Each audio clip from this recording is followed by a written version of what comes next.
कौन कहता है आसमां में सूर हो नहीं सकता, एक पत्थर तो तबीयत से उछालो यारो। इन पंक्तियों को अपने बुलंद हौसले से सच कर दिखाया जिला पिथौरागढ़ गंगोली हाट के गांव जजुट के किसान गिरीश चंद्र जोशी ने। प्रमाणित जैविक खेती कर गिरीश चंद्र जोशी ने उत्तराखंड में एक नई मिसाल पेश की है।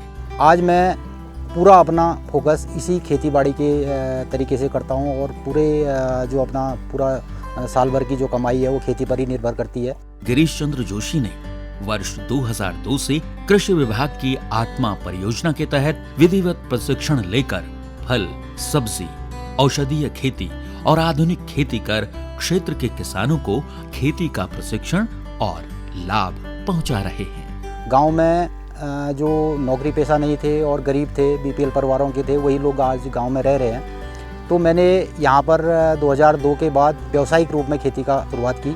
मुझे लगभग 16 घंटा अपने खेत में देना, अपने फार्म में देना पड़ता है। बंदरों से, जंगली जानवरों से भी सुरक्षा करनी पड़ती है। तो उसके बावजूद भी हमने इस गाँव की खेती को बनाए रखा है। धरती से सोना उगाया जा सकता है। किसान फसल सुरक्षा योजना समेत विभाग की कई योजनाओं से गिरीश चंद्र जोशी अच्छा मुनाफा कमा रहे हैं। हमारे पास उतनी जमीन नहीं थी, लेकिन जिन लोगों ने पलायन किया उनकी जमीनें भी हम थोड़ा खेती में उपयोग करते हैं और मैं साल भर में लगभग 1 लाख रुपए का यहाँ से अर्निंग करता हूँ। गिरीश जोशी की खेती किसानी के प्रति उनके सराहनीय योगदान के लिए कृषि विभाग जैव उत्पादक संघ ने उन्हें अनेक पुरस्कारों से सम्मानित किया है। मुझे कृषि विभाग द्वारा आत्मा के परियोजना के तहत किसान भूषण, किसान श्री और जैविक उत्पाद परिषद द्वारा मुझे बेस्ट काश्तकार के रूप में प्रोत्साहन मिला।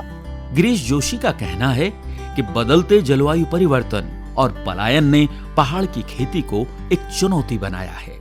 उन्होंने विशिष्ट पौधों खजूर, तेजपात, सतावर, एलोवेरा के साथ साथ पहाड़ के लुप्तप्राय परंपरागत पेड़ पौधों को बचाने की भी मुहिम चलाई है। मैंने जो फार्म में एक संतुलन बना के रखा है। मुझे लगभग हर प्रजाति के 10-10 पौधे मिलते हैं, तो साल भर का कोई भी सीजन ऐसा नहीं जानता है जब मुझे इससे अर्निंग नहीं होती है। 2 हेक्टेयर क्षेत्र में बांज का जंगल उगाने वाले जोशी किसी मांझी से कम नहीं है। और मैंने अपना करीब 2 हेक्टेयर में एक बांज का अपना जंगल भी बनाया है, जिसमें विभिन्न प्रजाति के बांज और तेजपात आदि बहुत जो विलुप्त प्रजातियां उन पर भी मैं काम कर रहा हूं। पूरे जंगल को एक देवी माँ को चढ़ा दिया गया। कोई भी व्यक्ति उसमें जंगल में जाता नहीं है और आज उसके संरक्षित करने से हमारे गांव का पानी बढ़ चुका है।